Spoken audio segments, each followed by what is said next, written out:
minutes. This is part 3, guys.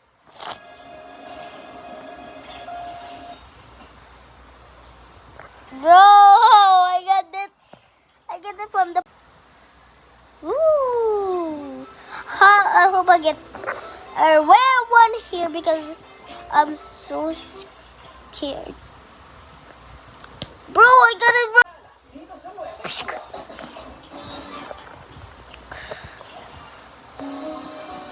Please. Oh, babatid mo ko ano nakuha ko. Ay, oops. Why Pikachu? Oop. Hey, yo! Babatid mo ko ano nakuha ko. Sa part 1 to. Two!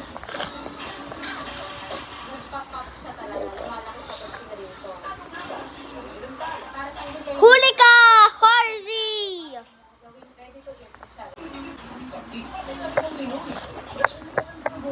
Okay. Oh, boom. Oh, babat mo. Yes, sir. Ito ang hinahanap ko. Oil farmer.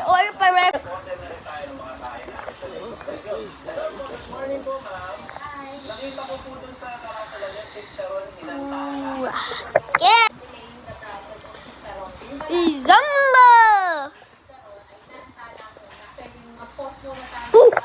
Babatid mo ko na nakuha ko.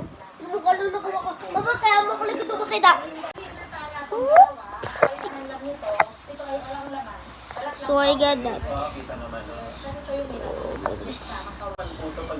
Ang price namin, may laman ay 800 per kilo. Dun sa palas lang ay 750. Ito po yung pinaka-chicharon dito sa Nueva Ecija, ang tawag inantala. Yes, inantala. Pero ito yung tawag natin palutik. Yun yung ready to eat na. Chicharon palutik. Palutik means, it's the process again eh. Nilulutik mo ng matagal yung balat para ma-achieve at the same time maging mamunin siya. Okay, Lizanga!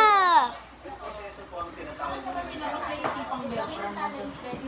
Resipin mo yun. Mga natutulong agad tayo. Nag-umpisa pa lang tayo, nakakapusog na sa impormasyon. At gano'n naman po katagal piprituin to para maging chicharon. Sa pagluluto, maganda, may secret sa una, hindi ng mantikala. Kung ang mantikala, after nun, pakuin mo, then pwede na natin lakas yung apol. And then saka natin ibalik. Doon na natin makikita nagpapak siya. And then huwag natin Uy, I got it! I got that, bro. sa panlasa ng sugar. Dragon.